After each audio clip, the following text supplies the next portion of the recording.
folks. Welcome to Wobbly Player Syndrome, episode 54. That means we've been doing this for at least 2 years, right? Time. My math, totally. Sounds about right. Yeah, it sounds about right. Yes, it is a Wobbly Player Syndrome episode. That is a Warhammer 40k podcast. Welcome one and all, even you in the corner. And a good shout out to Oregon, right? Boardman, Oregon. How you doing? It's good to see everyone here. We had a couple of technical issues on one of our guests here. Not guests, one of our regulars. We'll say hi, Adam, because you made it. On a shaky screen, hi. It's alright. Nobody's looking at you anyway. And we'll look at Michael. Hey. And of course, forgot safe work, Mark. Hey, everybody. And I am Greg. G'day. Hey, how are you all? You throwing your computer out yet? There, Adam. So a chat just popped up, and what? It's ball dust. My PC's on the floor in mass disgust.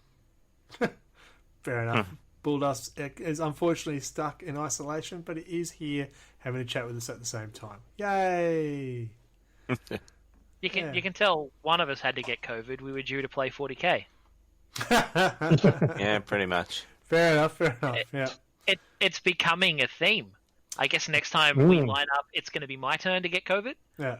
I found it because I was watching his social medias, and it was like, I'm going for a walk in the middle of nowhere. There's not a soul. Next thing, shit, I got COVID. What the fuck were you doing in the middle of nowhere to get COVID? Grandfather Nurgle is very generous. Yeah. Those trees get you all Stop the time. licking trees, that's it. Okay, so today, episode 54, we are looking at, what's it called? The cost of my happiness. Yeah, looking at the value and the cost and what we don't like to tell our partners what we spend on this hobby. Yeah, it's not safe. Have a separate account. Do it. Cool. So, we'll do our regulars like we normally do, and then we'll go and discuss how broke we are because of this damn hobby. How's that sound? Yeah, fair enough. Alright, so we better go to what's new? What's new? Well, I don't know, it's been a bit of a quiet month, it feels like. Just after the last podcast, we had like some Kill Team stuff come out. They released like the Corsairs and the Chaos Legionnaires from Nachmund, I think was the Kill Team box they were originally in. So they came out in separate boxes. The new paints came out. I haven't looked at the new paints since they came out. I should go get one of those new cans of white spray. I've tried some of the new contrasts. I've never had an old can I've never touched. Mortarium Grime, which is one of the new shades. It looked good, but it just did not really bring it out as what I was expecting. I got the very blue translucent one, and it is actually very, very light blue, very, very translucent, but it makes the power sword look great. Cool. So then I believe we had the new Chaos Cultists came out. The Dark Commune for the new Chaos Cultists came out. The Chosen, the Warpsmith, the Warped Forged, which is, I think, the Obliterators and the Venom Crawler from that old box set. Bunch of bloody licensed McFarlane toys came out. If you want a Chaos Marine in the McFarlane toy, I guess. Yeah, see, I was collecting all those, and then their price went berserk. I went, no. No more. Well, is that like the difference between the Joy Toys and the McFarlanes? I heard there's a big price difference between the two. Joy Toys are huge, but the McFarlanes were, I think, $40, and then they became $60 when the Orcs one came out. I went, no. Yeah, okay. I'm still trying to justify the 40. Yeah, so it's still a disappointing. And then we had the Plastic Leviathan Siege Dreadnought Close Combat Edition, which I totally purchased because you can never have enough Leviathan Dreadnoughts. And coming up this weekend, we have the Sicarian Battle Tank, which is going to be great. I need one of those. They're releasing the Spartan and the Contemptor and the Praetors that were in the Age of Darkness box. They're releasing the ranged version of the Leviathan Siege Dreadnought because the bastards did 2 separate boxes. They're releasing the Cataphractii and the Tartarus Terminators from those old Heresy box sets. Well, why not? Yeah, and they're releasing the Admech book for Heresy and the Iron Warrior upgrade set. And they're also releasing a bunch of Blood Bowl stuff for the Elven Union. And they're releasing a really cool-looking Warcry warband of Witch Hunters, which I'm totally going to buy, even though I don't play that game, because they look sick. But then we'll play Mordheim with them, because that's what they're perfect for. Yes, true. Or you could use them for, like, D&D models or something. Who knows? Yeah. I just think they look cool. Yeah, it's fair enough. You're allowed to think that. We won't judge you. We're going to judge you. God knows we judge Greg on his model choices. Fine. Depends. Thank you, Susan.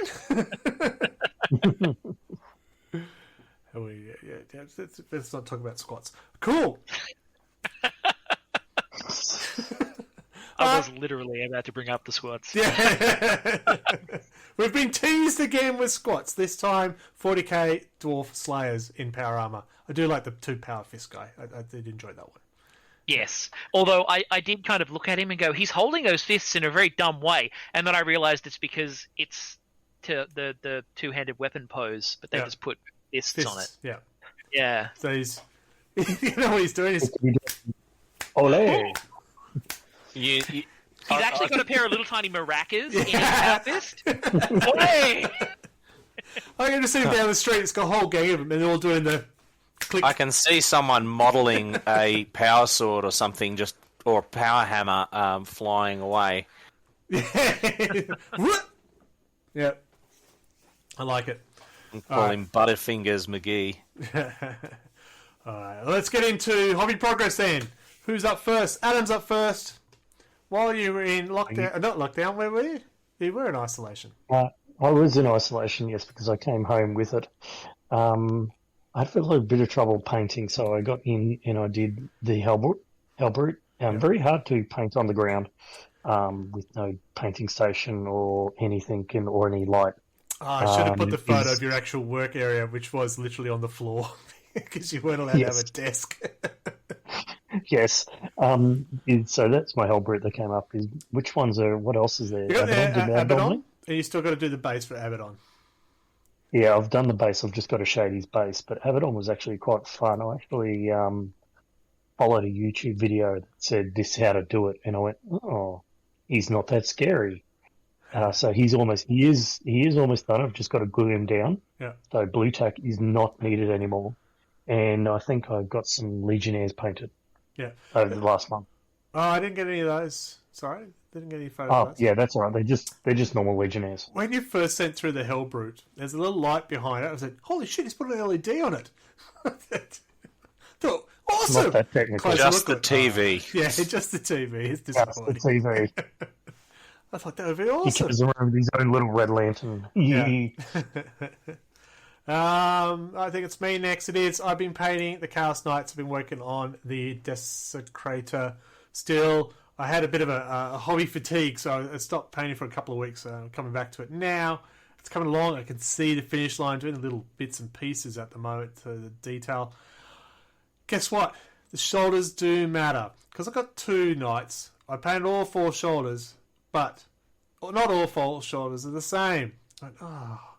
So I had to oh shit, this is different. Where's the other shoulder? Quick, because I realised something wasn't going to glue into place.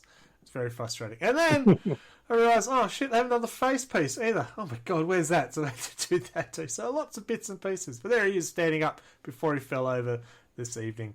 I was very upset when he fell. But it's coming along. I've got back in the hobby now, and I'm really enjoying the model again. So it's good. So yeah, that's where I'm at. I haven't got anything finished, but I'm on my way. Michael. Alrighty.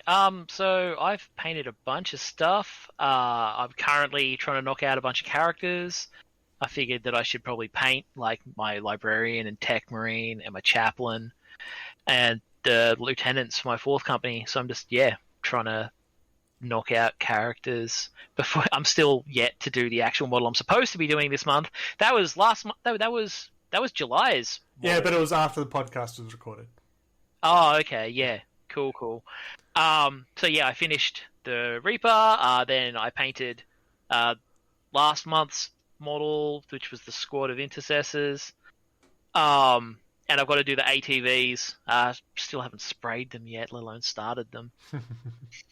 Yeah, and I also did the Banner Bearer as well. I forgot I did him. Is he the one that I've been posts kind of last working week? on a lot of things Yeah. since the last podcast. And I finished several of them. So that's pretty good. That's good. Just good. kinda bouncing between stuff. It's almost inspired me to start painting. Almost. Oh. I've actually Well- pretty much finished that chaplain today. Like I've just got to rim his base and then he's done. Very good. Anthony's only here online, but he's done a couple of things. Ogre conversion for Blood Bowl he's been working on, which is crazy. And the shield guy for Custodes, I don't know what he is called, but there he is. Looking golden. Trevor. Trevor the shield bearer. Swordmaster. Does that think? Bull doesn't tell us. Trevor the Swordmaster. Trevor. Yeah, That is a fantastic name for a custode. That sword guy. That sword guy. Unbelievable. So yeah, that's where the hobby's going on. I just forgot the Imperial magazines is now out in here in Australia, and I did get the first 3 copies. So that's what's new. And yeah, my son was excited because I got more Necrons and the Intercessors and stuff going, and I got more paint. I went, bloody hell! I just bought this pot of paint on the weekend, and then it arrived. So now I've got 3 pots of Warplock bronze. More Warplock bronze. I'll Yeah. be honest, I haven't even opened mine. It came in and I was like, oh cool, I'll get to that. Well, I was going, what trim should I do for my knights? It looks like Warplock bronze. So, yeah, but I didn't know that in the Imperium that you actually get bloody Gilliman is part of it. It just blew me Yeah. away. So, I'm yeah. kind of cut because I'm going to end up with 2 of the bugger, and I don't need 2 Gullimans. Nobody needs Gilliman, let alone 2. Oh, sorry, Mark. I bet he wishes there was 2 of him though. Then he's got someone to talk to. Moving on. Alright, let's get to the battle reports. I know I've played 2 games. What's the first one that comes up? Oh, look at that. It is... Oh, damn, it's Chaos and Salamanders. Damn. Adam. Oh, yes. It was a wonderful day for the Chaos Space Marines. I'm looking in the distance and just thinking about how wonderful it was. Look, UK and new codex, you know me, or new codex, must play that new one. Stuffed up a lot of rules, and as I was writing up the rules, as I was telling you tonight, he can do that. You know, in first time playing, they were actually really fun to play. Having a spellcaster in a troop choice in the Legionnaires was like, haha, look at that, I can deny you from anywhere on the table. They actually do hit hard, the accursive weapons with Oh my the God. corn, Yeah. and having the corn mark of corn on him. +1 to strength, a cursive weapon gets an extra hit, and if I charge, I increase my AP or something like that. Cursed weapons something unholy. -3 AP standard. So it doesn't matter about armed contempt. It was just brutal. That's rough. Yeah. Once you get into melee with the Terminators, it was just, forget it. It was really friendly. It was your chosen that was the more surprising one. I went, holy crap, these guys hit hard. Yeah, about 20. We had a 5 of them, about 25 attacks. Pure hatred. Yeah, with the -3 AP weapon and just going, ouch. So And he 2 did run damage, I think they were. the highlight though, he did bring Abaddon. The highlight was that I went, I've shot him. He's taken 3 wounds. I shot him. I psyched him. 3 wounds. Oh my god, he's down to 3. Got him down to 3. I got to charge him, try and get these last 3. So I ran in with the Redemptor, and the Redemptor goes, aha! But Abaddon's got strike first. He's like, yeah, whatever. Killed the Redemptor first go. I went, oh, does it explode? Yes, it does. D3 mortal wounds. Well, how many you got left? 3. All right. 3 it is. Yep. Abaddon killed himself by blowing up the Redemptor. I feel like that is the only way to do it, really. Oh, it was beautiful. And then we had a chain reaction of explosions. Oh, yeah, after that. Yeah, it did. It took another tank down. Yeah. That is brilliant, and there is nothing better than more explosions. Yeah. We nearly had a chain reaction in our last game. Yes, that's coming up. But yeah, that was a win to the Chaos. They were just too strong, and as soon as I lost my Blade Guard and strung out everyone that weren't near each other, I went, I'm in trouble. Started strong, faded away, unfortunately. They do once hit I hard. got into that, but once I got into that wanton destruction, and wanton slaughter phases, it was also I got extra strength and extra AP as well. So the accursed weapons were like -4. So it's just like, forget it. Yeah, it was brutal. So, yes. Amaris, how you going? Jacob Paints, welcome to the channel as well. Extra mention from Bruce, the hero that nearly was. I know! Bruce! He almost killed everyone. It was awesome. That was the Banner Boy. Bruce, the Banner Boy, he actually took some people down and said, oh my god, he's doing something more than bloody others did. That was exciting. He almost saved the day, but unfortunately not close enough. So there's a win to the Chaos. Can't remember what the score was. I think it was, well, we stopped at about 61 to 50 something, I think it was. Yeah, I think that put you back into second spot of the ladder. That was the battle for second Not by spot. much though. Yeah, not by much. Yes. Next match, let's talk about happier times. Saber Salamander's got another one, same list. So I ran around with Vulcan Hestan. Do you like to talk about this one, Michael? Because it was against your Death Guard? No. Dark Angels. Dark Angels. The other green guys. Yeah. I was going to say, like... Green when versus you said other it's green. Battle reports, I was like, was this month? Yeah, How it long was. ago was it? Oh, my brain is just not in this match. The main things I remember from this match are the exploding Redemptors. We ended up having a big gangbang in the middle. And I came in drip by drip, and he fucking pounded me. And my Contemptor blew up and took out his Contemptor. Yep. Which didn't blow up. Made me sad. No. The Contemptor did like the most damage to all of his characters out of all my stuff, because this was my game of the 2. So many fucking 2s. Holy shit. Oh my god, it was amazing. It was like the sheer amount of firepower I had to put into everything to kill it, because I'd just be like, alright, cool, boom, half the dice are 2. Okay, rolling to wound, 3 up, boom, half the dice are 2. You fucking kidding me? And just over and over. It was amazing.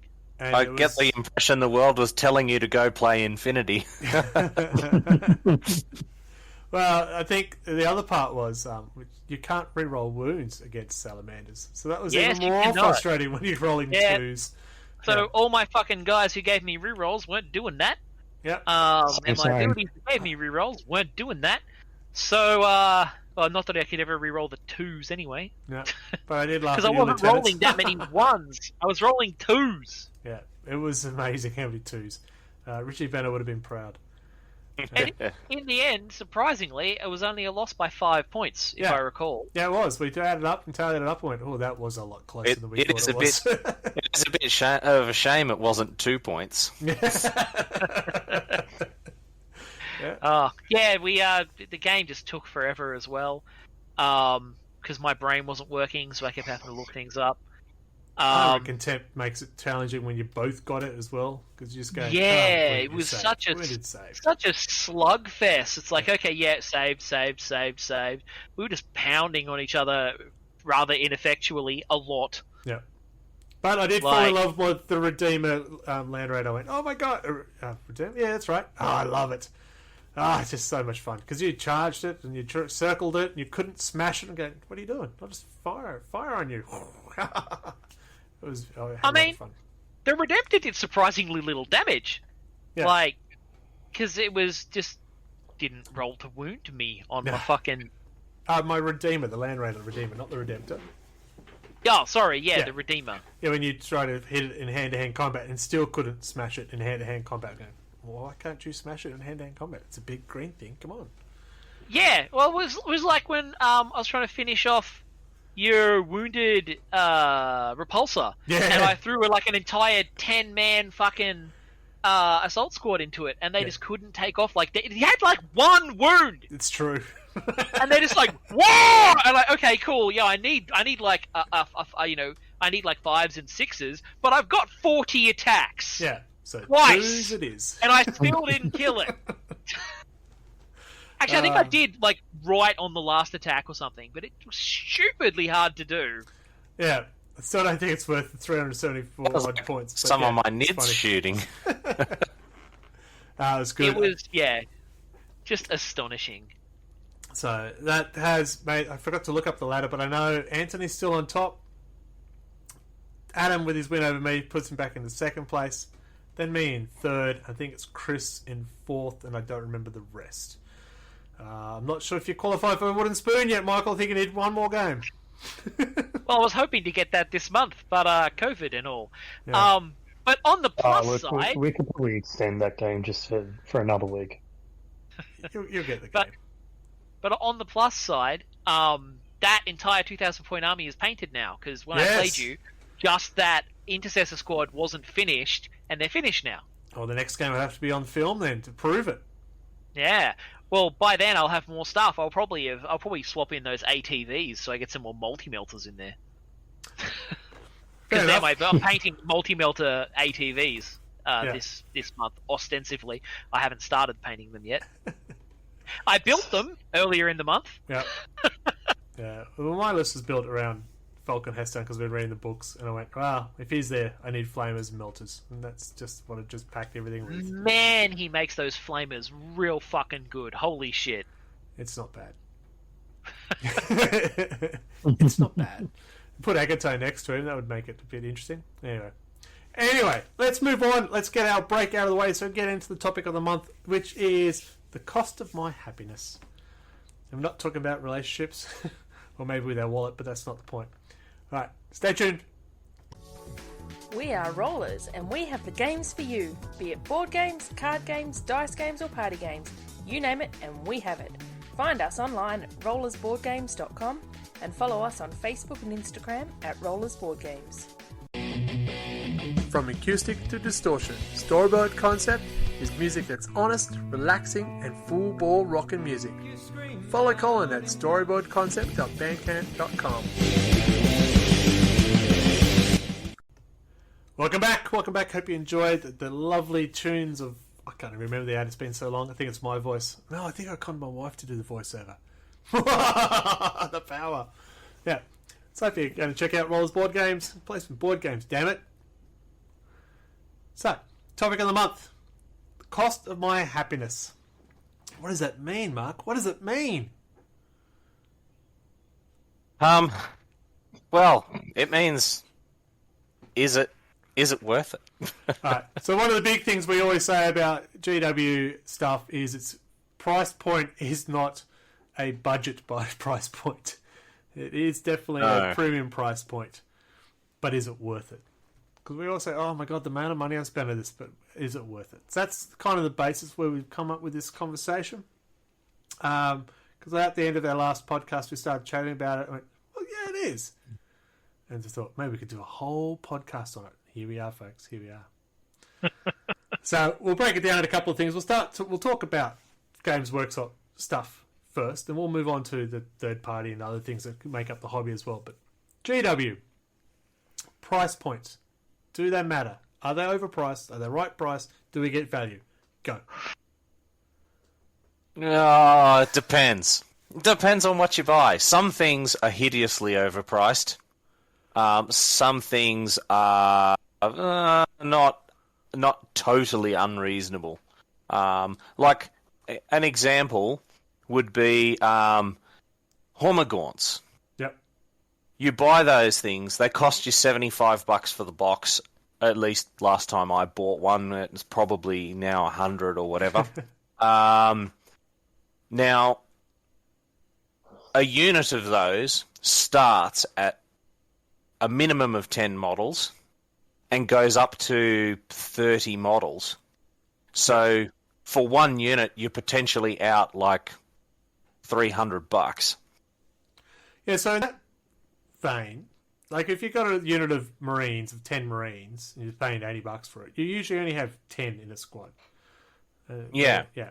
So there's not a balance there when it comes to the squad side of things. Yeah, and that's exactly the thing. Like, if you're doing a horde army and you have to buy hundreds of these models and you've got to buy them in packs of 10 for, $70, $80, Yeah. it rapidly gets to be the point where you're like, well, why the hell am I buying this? And you're also paying a similar price point for Primaris Marines. Now, no one's going to look at the stat line of a Hormigaunt and go, ooh, yeah, that's value for money versus the same amount of Primaris Marines. But it really depends on what you're buying. In certain circumstances, you sit there and go, well, $75 if I'm getting 10 custodes for that. That's not a bad deal. Yeah. So, so it really does depend on what you're sort of buying, really. What faction you're sort of chasing. If you're a horde army, it's going to be an expensive outlay. Yeah, 2,000 points worth of Marines is a lot cheaper to buy than 2,000 points of just Imperial Guard infantry. Yeah. Yeah, and GW doesn't make it easy either. Like, GW hasn't had bulk packs of, like, Imperial Guard or NIDS or Orcs or any of that in, 20 years now? So my Catachans are from the battle boxes from way back 4th Ed, and I got 2 of those, and now I've got a full force, 2,000 points of it, but they don't really do that battle box that they had back there. Starter kits, though. What do we think of the starter kits price points? I like the price of the starter kits. Yeah. I don't know what they're like now. But previously they were quite good value. Yeah, they're pretty good value. But again, it doesn't matter what faction you're going for, because if you look at the Thousand Suns, for example, how many bloody what are they called? The beak bird-looking things do you really need an army? Are they actually used in the army? I can't think what they're called. I play them. It doesn't matter. Oh, the Zinch bird beast men. I just had it in my head. Zangors. Zangor. That's it. Zangor. And you get an Infernal Master. Okay. Do you need more than one Infernal Master? Probably not. So one box might be enough. Where I think some of the other boxes, you can get multiple ones and still make it functional. Yeah, like the consistency between box sets is really dumb. It's particularly bad with Cadians, right? Because you can buy the new Cadian box set, which comes with 10 guys. And they've included that new special weapon sprue they've made with some alternate heads. So it's got a lot of special weapons in there now. Or, for less money, you can buy a Brood Brothers squad, which is 10 Cadians and a heavy weapon, plus the Gene Steel Occult upgrade sprue. So it's, like, cheaper from memory. Nice. But has a heavy weapon in it, or it might actually be about the same cost. But it's got like a fucking heavy weapon, and the heavy weapon box is like $60 for 3, so it should be $20 more expensive, but it isn't. Fair enough. Now I don't want to get stuck on an individual pricing of the models. I want to talk about more the value of what you're getting out of it. So this is just a little teaser. Cost, like, I think characters are probably overpriced when you're spending $55 to $65 for one individual model. So, I think, like, overall, it is both worse than it used to be, but also better. Like, there is a better low bar to entry than there used to be. Yes. But a lot of things have gotten more expensive, and there's really good value in the box sets, but the box sets prices are up pretty high. Yeah. Like, you look at that new Age of Darkness, that's like over 1,500 points worth of Marines. Like, I think people are saying that it's basically 2,000 points if you, like, add one or two things to it in a single box. Oh, right. Sorry, just forgot what box you were talking about, but yes. Yeah, we did with the Spartan, the Dreadnought, 40 Marines, 10 Termies, and 2 characters. Yeah. Like, you're buying a 2,000-point army straight up, essentially. Basically. Yeah.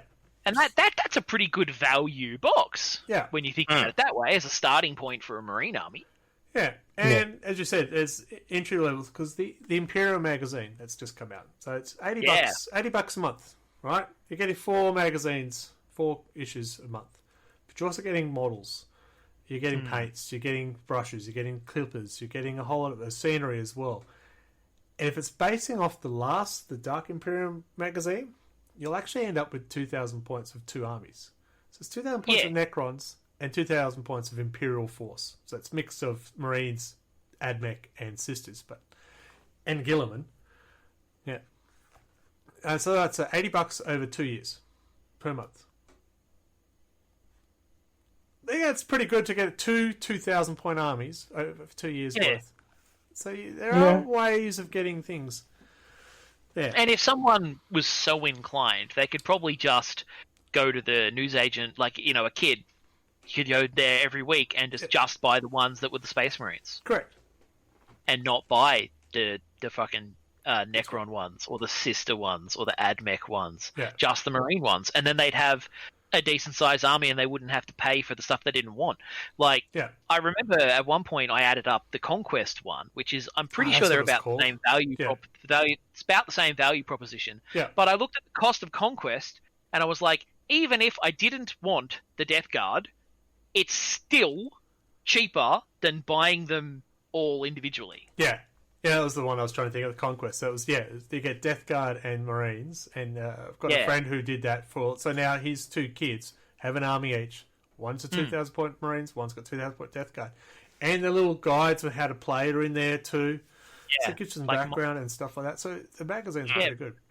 My eldest is building the Death Guard, and my youngest has been eyeing up the Necrons from the new one. Yeah, so my son plays Necrons, so that's why we're getting the Imperial magazine, so he's going to build up his army, because he hasn't really got much at the moment. This will help him build a full army. Yeah. I'll just reach out to our viewers. Amareus, from UK perspective, HQ Hideous, not great value for money. £40 for Abaddon. Why do I have so much trouble with that name? If you can find one. Squad's generally much more reasonable. £30 for 10 infiltrators, for example. So it's not that much different here. I think Abaddon, how much is Abaddon? I'm trying to look at the sticker on the box. I think he's about $75, $80. Yeah. I think I have problems when it's like a lieutenant and they want $55 for it. But he's the same as... he's just got a different sword to an infiltrator. He's got a new hat. Yeah. Joker. The quality has improved over the years exponentially. Oh, good words. In Sculpts, think was about 50% saving on that Heresy box. Yeah, that's huge. What I thought was a really interesting kind of comparison between what the value used to be and what it became was when the new old Warhammer Quest came out, Silver Tower. Yeah. And they released a whole bunch of rules for like characters for all the different armies, and it was funny because you would look at it and you go, okay, all of the old Warhammer characters that you would use, they were like $20. Yeah. And all of the new Age of Sigmar characters were $50. Yeah.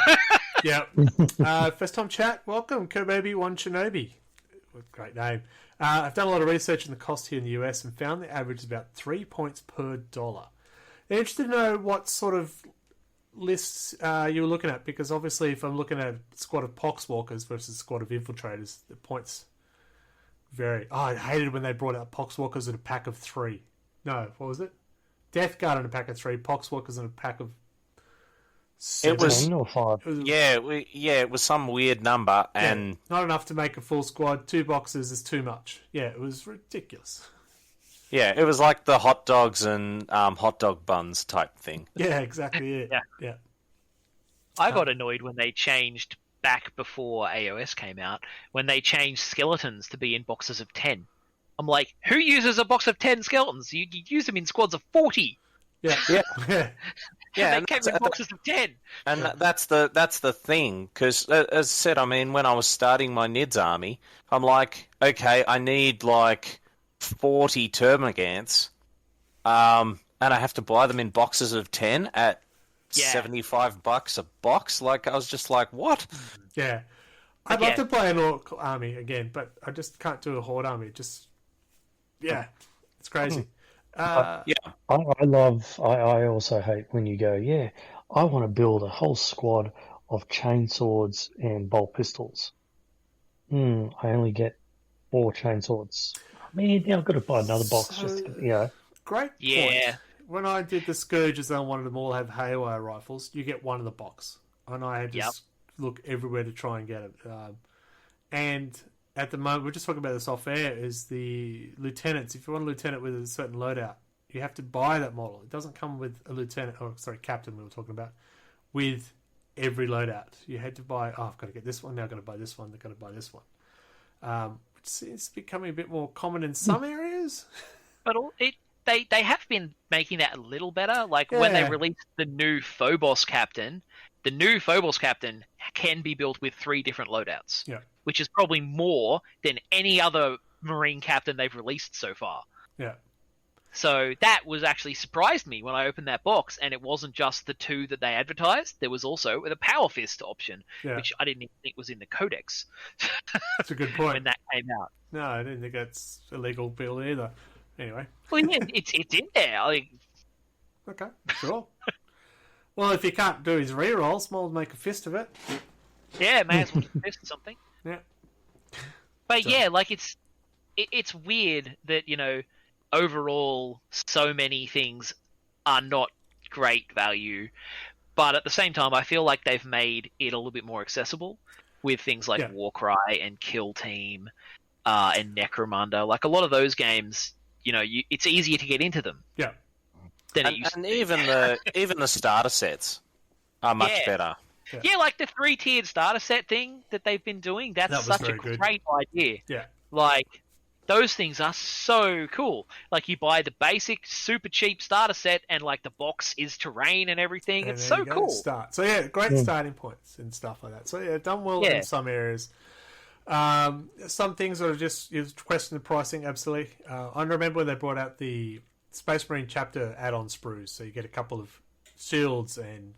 for the salamanders, a flamer, and those ones. Yeah, people who are listening at home, those ones.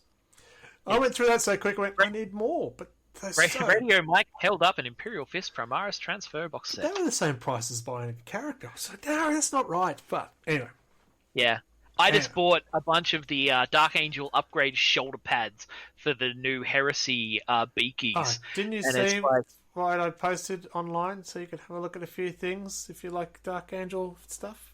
No. I don't actually remember what you're talking about, but look, STL files, nothing illegal. I want it's okay. them to look right, so yeah, fair enough. So I want to go away from individual pricing. I want to go to the value. All right, because you mentioned the Necromundas and the Warcries, which is great. It's essentially like buying a board game, right? A lot of people because thank you, Roller Board Games, nice plug. You owe me, Sam. You buy an $80 game and you go, gee, that's a lot for a game. But then you think about, hang on, I'm going to play this. It's maybe a 2-hour game. Probably play it more than once. Well, if you pay, it all adds up. It's okay. Well, that $80 becomes value. I think that's where 40k wins, or in general, Games Workshop wins.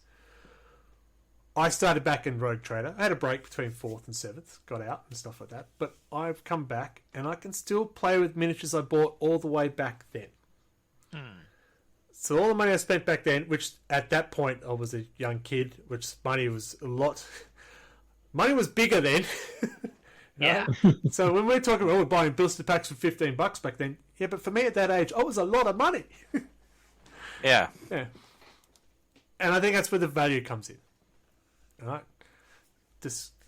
Would you agree? Because we can replay. That's the biggest part. There's replayability. As much as we hate new codexes coming out. Well, it's it's the replayability. It's the how much you get out of the hobby itself. Yeah. Because there's building the models and there's painting the models and then there's playing and everything like that. I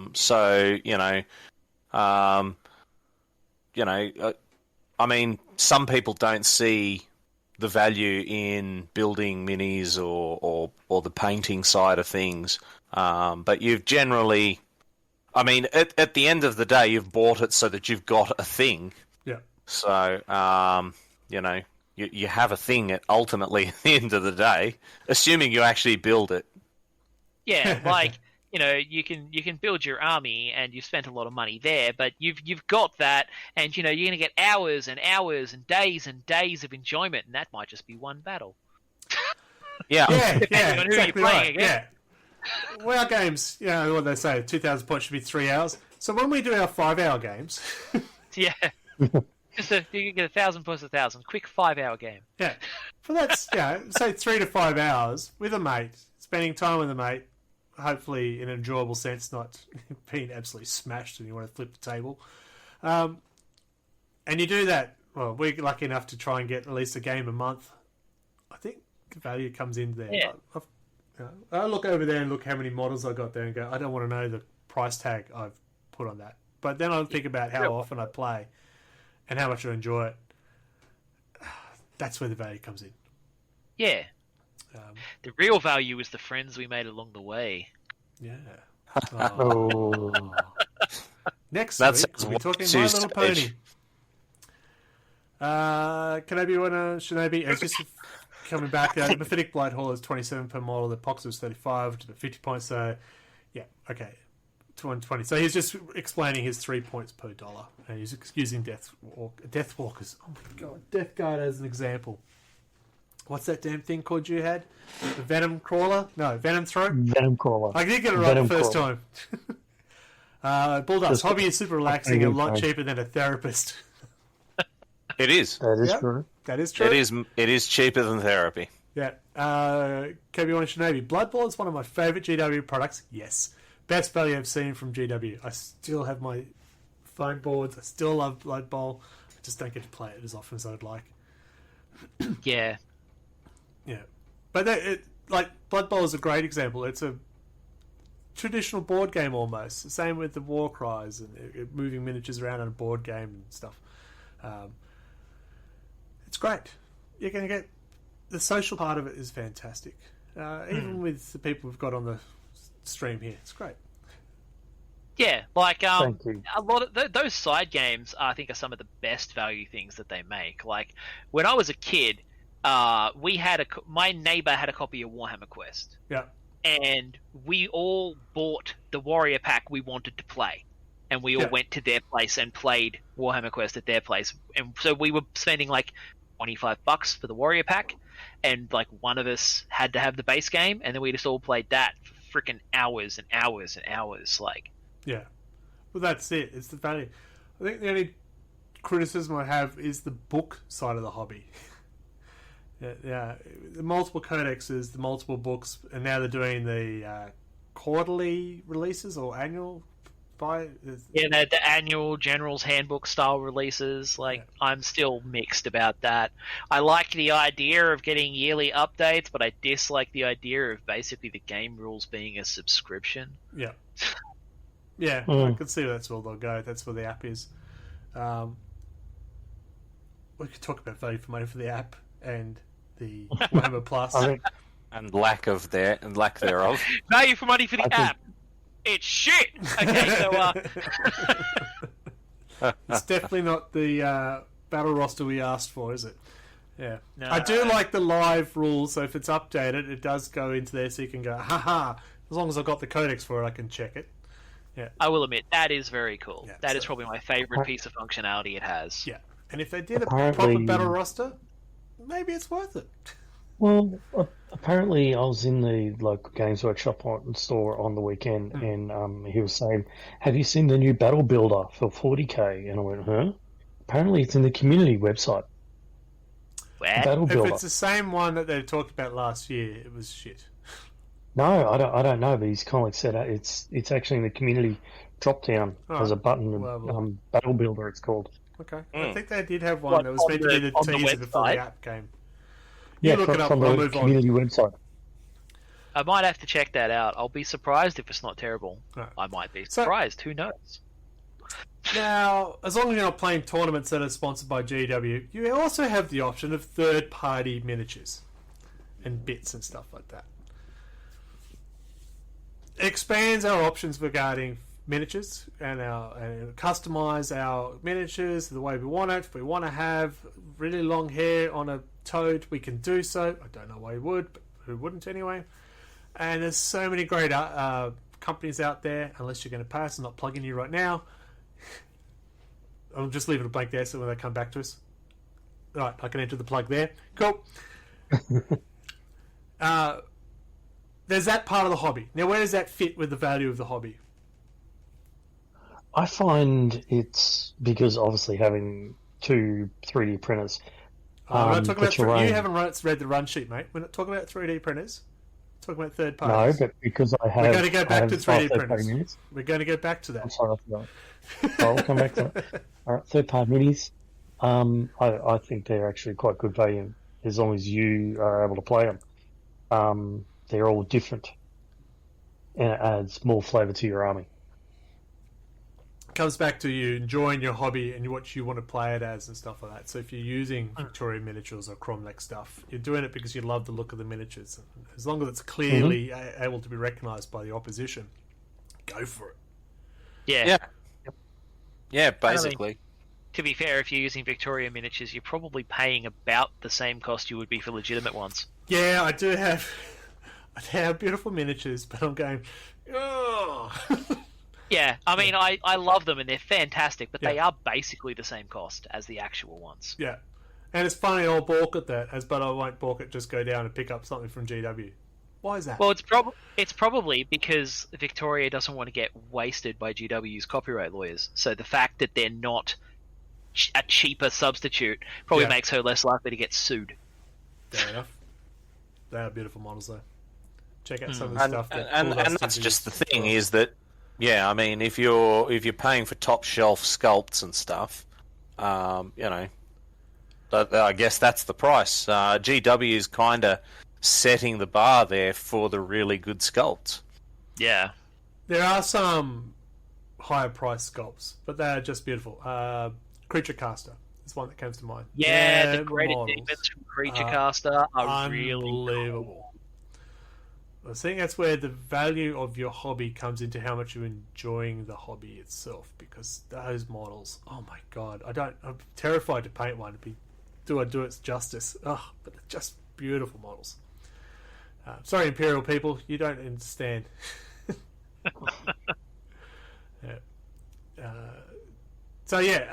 Okay, so we got models that are high price, third party ones. We've got models you can find a bargain. You can even, if you really wanted to, I mean, the options are there to check second-hand side of things.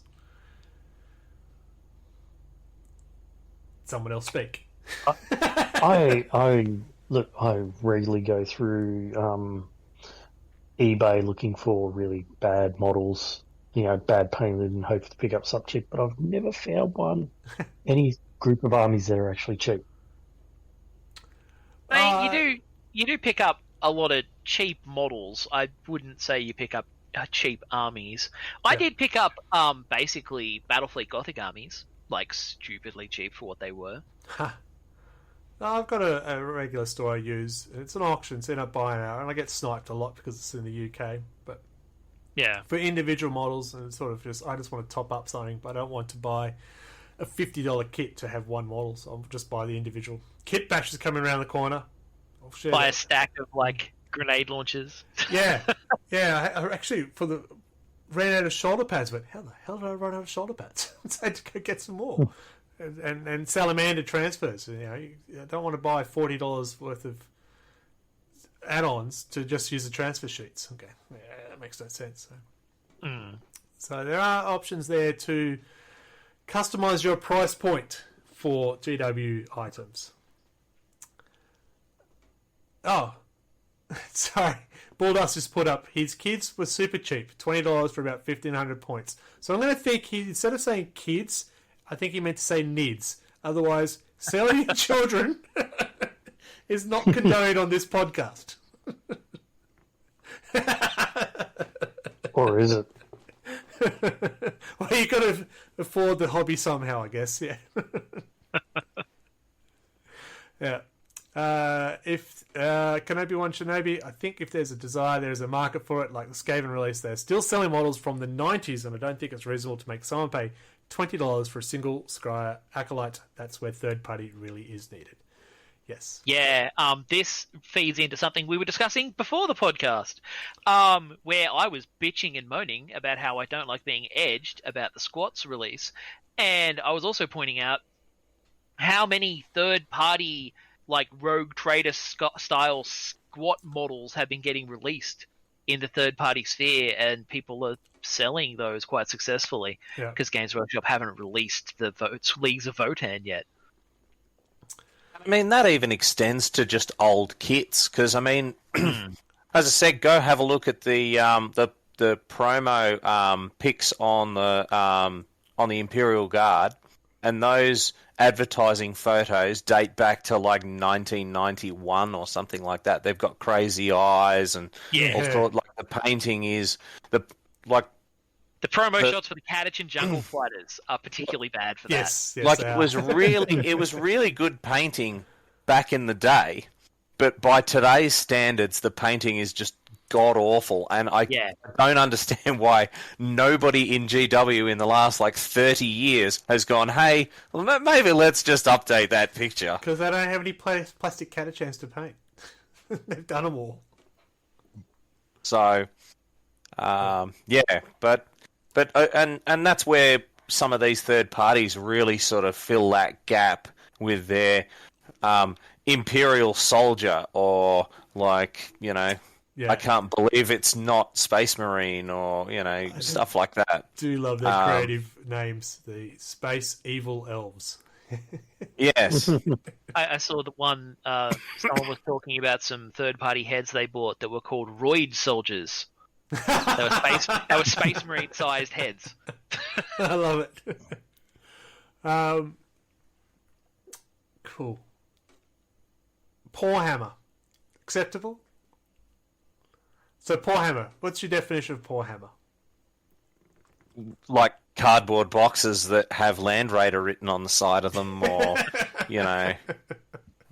The old Warhammer Fantasy starter set where it has the cardboard cutout with a picture of the dragon on it. I had the Orc Codex with the Dreadnought, cardboard Dreadnought in it. Yeah, the second edition with the cardboard picture of the Dreadnought. Yeah, I remember him. Yeah. I forgot about that one. Anything with disposable cups and paddle pop sticks as the components of the model. Yeah. I mean, that just describes half of the Orc conversions in the world. Paint it red and you're done. But at the end of the day, it's whether or not, if you play someone and they do that and they go, look, you know, he's a bit tired at the moment. Yeah, mate, let's play with it. You know, who really cares? My first games of 40k was enjoyment. with Tupperware as scenery, not Coke cans, but cans of soda. You know. As long as I can recognise that it's actually a model and not, as I said, like, you know, like there's got to be some effort. Let's put it that way. Yeah. You know, like I don't expect somebody to go and plonk down like thousands of dollars or something, but like, come on, man, you can't just come in and go put a shoe down and go, right, there's my repulsor. Yeah, like, you know what I mean? Like it's got Velcro. I know there's got to be a bit of effort there. I know that a Tau Manta is very expensive, but I will not accept a Frisbee on a flight stand. Yeah. I'll literally bring a croissant. It's my croissant of doom. I might applaud the guts it takes to put that on a table, But would you allow the Frisbee with the $200 like physical notes on it and say that's a mantra? Yeah. No. No, I wouldn't. So, but way back when we used to play way back ago, we did have a Necron player who did have a cardboard monolith. It was a pretty impressive build, smaller than the actual monolith. But their decision was, I'm not going to spend however much money that was at that point. Was overpriced, no doubt. Where I can do this and get away with it. Okay. For me, I went, okay, you can play with it, but I don't know. I feel like it's a short-term thing. If you're going to do that, it's because you're saving up, or you're going to replace it with the real thing or a third-party thing along the way. Yeah, because absolutely, when you're building an army for the first time, you don't know what you need. So I feel, we're going to use this to represent a Redemptor because I don't know if they're good. Trust me, they're good. So your Bulldust has brought up the cardboard monolith. There you go. Yeah. So. And as I said, I mean, there's got to be a level of effort there. You can be really lazy about it, or you can, it's a don't be a dick situation, basically. Go back to the general. One of my mates, when I was in high school, we decided to try and play a big game, and I had a lot more stuff than he did. Yeah. So he showed up with a bunch of paint pots that he said were Imperial Guard Sentinels. Interesting. And I was fine with that for a single game, special occasion. Yeah. But not every game. That's cool. Don't do that regularly. Yeah. Because it's also the enjoyment for the other player you're playing against as well. Yeah. I've got a question. How do you guys feel about Tabletop Simulator? So when we were in lockdown, we tried to have a look at that. I think if any way you can play 40k with people, I'm all for. Absolutely. Would it replace the hobby itself? Not for me. Yeah. I enjoy the painting part of it, which I never thought I would. But yes, I actually enjoy the painting of it. But yeah, I think I've tried it like once or twice. I couldn't get my head around it, but that's because I'm a simpleton. Tabletop Simulator, anyone else? I tried to read up how to get it to work, and it just seemed like too much hassle, but that was years ago, I think.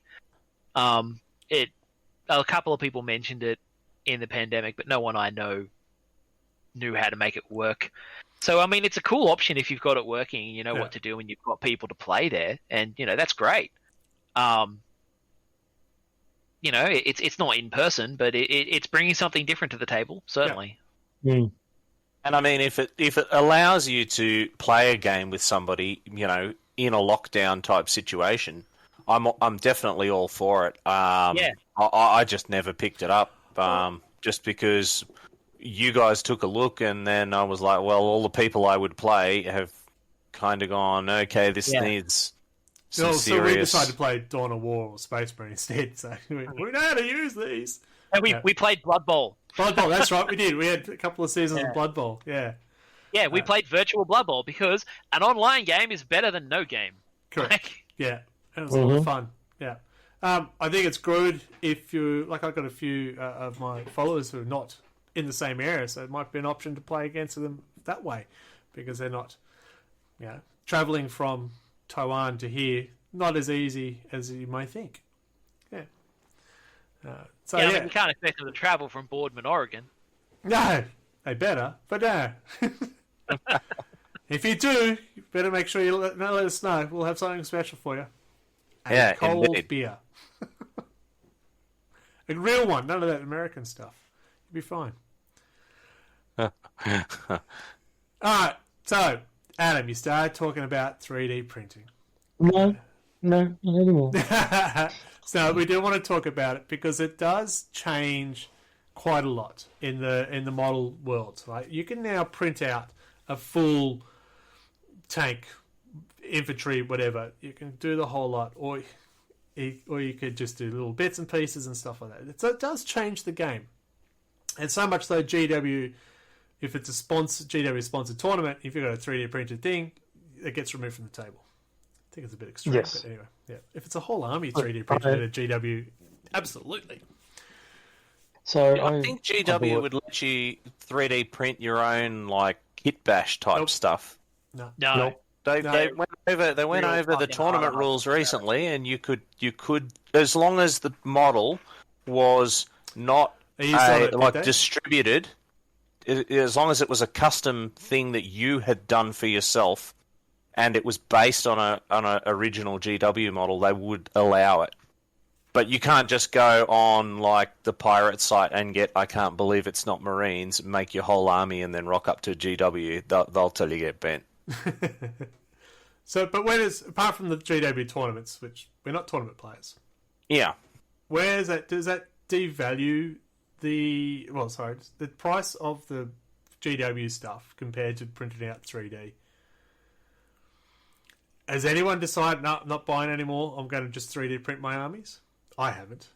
I haven't. I have heard of a lot of people doing it because when you're picking up a 4K resin printer for a couple of $100 US, and then you can literally just print any model you can think of. Yep.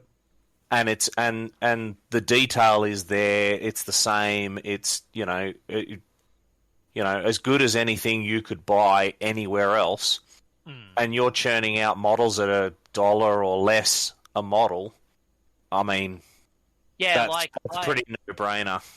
I've seen today people in some groups I'm part of asking for recommendations on where they can pick up stuff to print out because they're not going to buy official models. They're looking for entire proxy lists that they can build from downloaded STLs and shit. So I bought the Noise Marines box, the individual Noise Marine box, and then I also bought the resin add-ons for the Legionnaires for the Noise Marines. They're astronomical amount, and then I found this website for a Noise Marine or a Marine of Noise, whatever it was, for $2. And and I say this, the model actually looks better. Not like the Noise Marine from the single box, but the Legionnaire add-ons, and it actually looks quite good when I print it out. Would I play that around anyone a tournament that would sit back and go, oh, that's not that? But for us, that you sit back and go, oh, look, that's pretty cool, because it looks pretty cool as the print. Scenery and everything like that, it just aids in the scenery. For the boards and such, even building your model, like the models, as well as telling you last night, I subscribed just the other day for one of the websites that do monthly changeovers, and I got practically all the fantasy that I could ever want, and it was actually, I think it worked out to be about $20 a month for probably 30, 40 models that I could print. Yeah. Plus busts, plus the mini busts that you can get there and practice your painting and such. Yeah. Oh, I'm not saying I'm innocent. I've got a Plague Burst Crawlers 3D print. It's a beautiful model because it's not a take. It looks completely different. It's a creature. I'd show you, but the podcast people won't notice what I'm talking about. And you've also got some demon spawns. Yeah. Oh, that looks pretty good. Yeah, it looks better than what I actually thought it would be. Yeah. So that's a Plague Burst Crawler. Completely different looking. I have already got 2 Plague Burst Crawlers. Didn't want to buy a third, so that made it an option. Would I build a whole army out of 3D print? I wouldn't. Jacob brings up a good point. His issue in doing bulk 3D proxy could potentially kill companies writing the rules and end up without games to play. I mean, I see that as a fair point. The thing that GW about GW though is that I don't think the bulk of their money comes from the minis.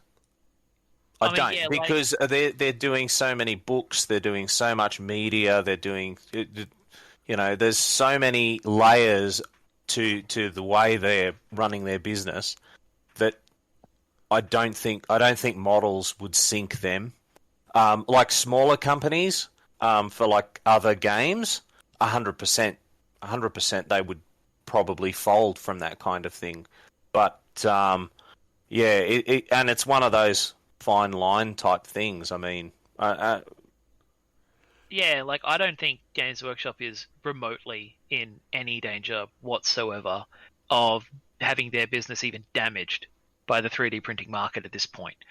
Other companies, frankly, I've seen a lot of indie companies making their own rules with no models to take advantage of 3D printing. Mm-hmm. Yeah. Because I could see people going, right, well, here's the STL, print your own shit. Yeah. Go buy the book from us. There's a few Kickstarters about that said, we'll give you the printout of the rules, and here's the STL files. Go nuts. Or if you want to, we'll send you the models, but it'll cost you more. Sweet, done. Yeah. Yeah, like we've made a fantasy battle game. There's rat men and there's bone men, and use whatever the fuck you want to represent the rat men. Could be Skaven, could be whatever you want. And if they did that, you'd never be in a situation where you go, oh shit, they haven't made enough Sisters of Battle or squats or whatever, because all they do is give you a copy of the file, and then it's just a case of you printing it out in whatever medium you want. Yeah. I also think it's the quality, as it was brought up earlier, the quality of the models they're getting from GW are unbelievable. They really are. They've improved so much in where they were. A lot of STLs out there don't have the greatest of details. Some do. Not saying not all, but some do. So I think if you've bought the cheapest, shittiest printer you can get, you're not going to get great results, even if your STL file is good. Yeah. So it's. But even the question was, will I just print out all my things? No, I do like the models of the GWs, the plastics of the GWs. But it's nice to be able to have a different model so it looks there. See that character there? Yeah, it's the printed one. Yep, that's my sergeant. He's a little bit different. It just makes a difference in the table. Yeah. And see, the other thing comes down to things like upgrades. When you only get one of a particular rifle and you want an entire squad with that, it makes sense to be able to print off another 5 or 10 of the things so that you can make use of it. Also, if you want the special effects of of the bullet shields going out with the smoke, or the shields or the missiles with the smoke trail and stuff like that it just enhances the model. Yeah, I mean, it would be nice to be able to get more weapons without spending $60, I think it is, for the Heresy Legion heavy weapon upgrades. Yeah. Yeah. I wonder if we're getting those sort of accessory boxes more now because of the 3D printing. Maybe. Yeah, it wouldn't surprise me. I mean, I remember there was a whole bunch of people making aftermarket Thunderfire cannons just because the model kit was crap. And people were just like, well, I'm not going to spend, squillions of dollars on a crap model when I can make something that looks better and plays better, Yeah, there's been a couple of models like that where I've seen people making proxies because they hated the official model because it was just really, really old or was only available in fine cast resin. Yeah. Well, you touched on, I've got those Chaos Spawn. It's because the Chaos Spawn for GW don't scream to me Nurgle, Death Guard. When I saw these ones, they screamed to me, that's definitely an Nurgle spawn. I want those instead. And I've got 3 of them. But, you want a squad of 3 when they only come in a box of 2. That makes it frustrating. Yeah. So, joke like computer games, one company can multiply games, but each game is budgeted by sales. If it doesn't sell, support is cut. Absolutely. Very right. I think their mini games of Warcry and stuff like that is going to help with, you don't generally go buy a game and then go print the models out for a small game like that. So they've got that. I don't think they're in trouble. Not at the moment, anyway. It's not like Napster or something like that, where all overnight there's like a billion people with 3D printers just churning out models and stuff either. Well, that's the other thing with 3D printing. It's not quick to print a model. No, it's not, and realistically, it's not the kind of thing you want to do inside your house. Those resin printers, they give off some pretty gnarly fumes and stuff, and even the filament printers, even the filament printers give off so much plastic and everything like that if you look at universities and stuff that actually have 3D printing facilities, they say, right, you have to wash your hands after you've been in there while it's running. You can't have food near it. You can't because it just puts plastic on everything. Yeah. So, if the fish can eat microbeads, we'd be fine. So yeah, it's one of those things that may not just generally be available to people. Thank you, Jake. I didn't even see it. Well done. Yeah. So, 3D print, does it devalue the models in the game? Does it add value to the game? Does it? I think it adds value to the game a little. It does make things like kit bashing and modding and stuff like that a lot easier. And I think now we're seeing a quality of models from GW and from random sculpts and stuff like we've never seen before. Like some of the stuff you see getting around on Instagram and some of that stuff is genuinely mind blowing. Back in the early 90s, you couldn't have fathomed some of the stuff that people have been coming up with. So do you think 3D printing has actually had to up the game of GW sculpts? 100%. Yeah. 100%. And some of that's even just competition from other games like Infinity or some of these other mobs. They have great sculpts, and you can't turn around and sell your game on a sculpt from 1985 when these guys are coming out with this really great stuff. So I've just realised I'm painting some Thousand Sun Rubik Marines, and they're the 1992 metal ones like this. Yeah. It's a great sculpt. Back off. Yeah, they had the two poses, the gun across the chest or the gun just being... No, all one pose. Yeah, that's it. Yeah, that's it. No, that's not it. Mine looks more metal. More metal. Yeah. That's the resin sculpt of the same one. No, 1990. Yeah, cool. For a while, they started making recasts of the metal ones in Finecast. Oh, okay. Yeah. Imagine that sculpt, but in Finecast. They're not great. I bought one squad of them to use as a kill team. Alright, so no one is going to go into 3D print reasonably priced goods. Yeah, it's fair. Agreed. Fair point too. I think with them doing the starter packs and those entry points, it's a good way to counteract that for GW. Yeah. So we've gone around, we've talked about GW, we've talked about 3D printing, we've talked about third party, we've talked about second-hand stuff. So the big question is GW good value for what we're paying for? It's very much a very personal answer. Yeah.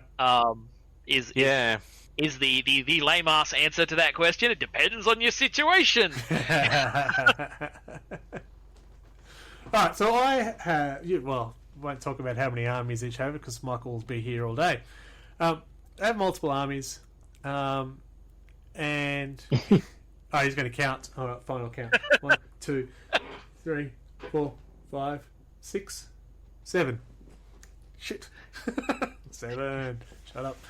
I think the answer is 2. Too many. Too many. That's how many answers. Too many. It's not good. It's not pretty. Plus, do the demon chapters class as separate armies? No.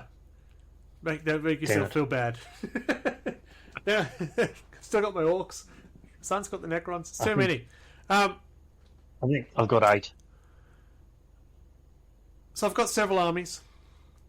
The Drakari was a slow grow, and that for me is probably the only one I've ever gone, I'd like to get rid of those. Look at the money I spent on them. I'll hold on to them. It's the only time I've done that with an army. All the other ones are going, I don't know how much I spent. I don't care anymore because they're just fun. Yeah. So for me, I'm still considering how many armies you've bought and you've only struck out once.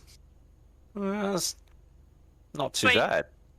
You seem to be doing better with them these days. Not the last 2 battles. Like getting along. I thought you were getting along with them better. I was getting along with them better. I enjoyed it more. I had a good game with them. I went, that was actually fun. I enjoyed that. And then I played Custodes. I went, oh, fuck off. Yeah. So they've grown on you. They've grown on me, yes. They've grown on me. That's what you want, Dracari to grow on you.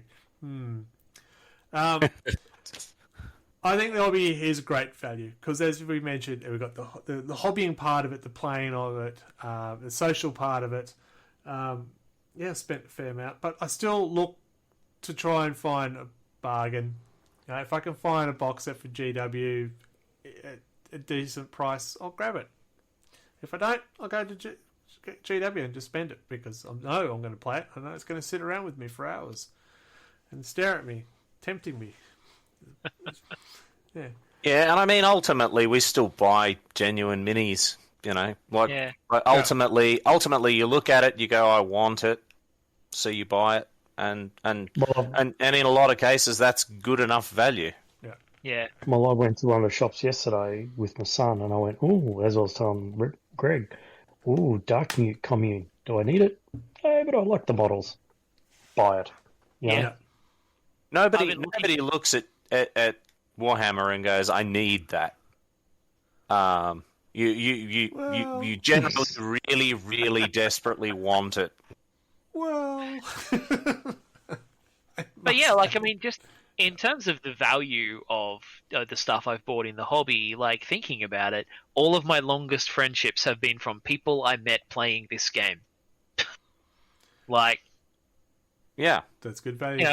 There is a lot of value there outside the money. Yeah, the fact we can do a podcast for 54 episodes, come on. Oh, how much shit can we talk about this one hobby? My goodness. It's amazing. But there's a great community out there too. So, as you said, it's long-term friends. I'm still not sure if I forgive or congratulate Anthony for dragging me back to the hobby. But yeah, I think it's worth it. I think, you can be price smart and stuff like that, but overall, when you sit back, it's good value. As long as you're enjoying it, of course. Yeah. If you hate it. If you're not enjoying it, go do something else. If there's no good players that you want to play, or if you live in a place entirely populated by shithead fascists, maybe it's not good value. That's a fair point.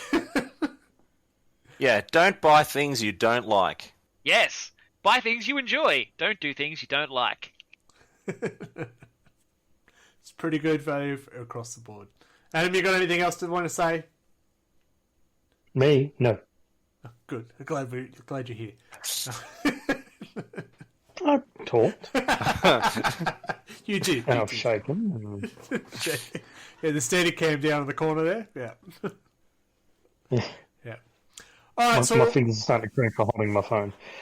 Yeah, we're going to wrap it up. So I'm going to ask for one sentence from you regarding the value. What is it? The cost of my happiness. Mark, you're first. Well, I think it's worth it. I have definitely enjoyed the hobby quite a lot over the last 27 years or so I've been in it. I think it's been worth the many thousands I've spent. Good one sentence. Michael. Whew, my eyes are glazing over looking at the date. It'll be 30 years next year. Yes, this hobby has definitely been worth it for me, and it continues to be, and I continue to spend money on it. Could it be better? Yes, but, I still get my value for money. Adam? Absolutely. I find that I get the value for money out of just playing and the social interaction. See, that's one sentence, people. That's how it's done. Oh, we're rambling-matic. Mine was one run-on sentence. I just wanted to do something in a sentence. So I'll only do one sentence. I think it's great value. I think there's definitely value for the money. You said the social side of it, the hobby side of it. We're streaming. I'm doing Twitch. I'm painting stuff that I enjoy, sharing it with others. I think that's great. But the big thing is you only get what you put into it. If you're putting in effort and you've got people around you, of course you're going to love it. And you don't care what money's going to cross the table until your partner finds out. Don't do it. All right, folks, thank you very much for joining us tonight. Thank you to everyone on the chat. Really appreciate you interacting with us and putting those questions to us. And watch out for Bulldust. He will sell your kids really cheap. And on that note, I'm going to say goodnight. Good night. Mark's going to say goodnight. Good night. Adam's going to say goodnight. Good night. And Radio Mike's going to take us out. Oh, what cost is happiness? Is it worth it? Survey says yes, but also no? It's complicated! But join us next month for more Wobbly Player Syndrome!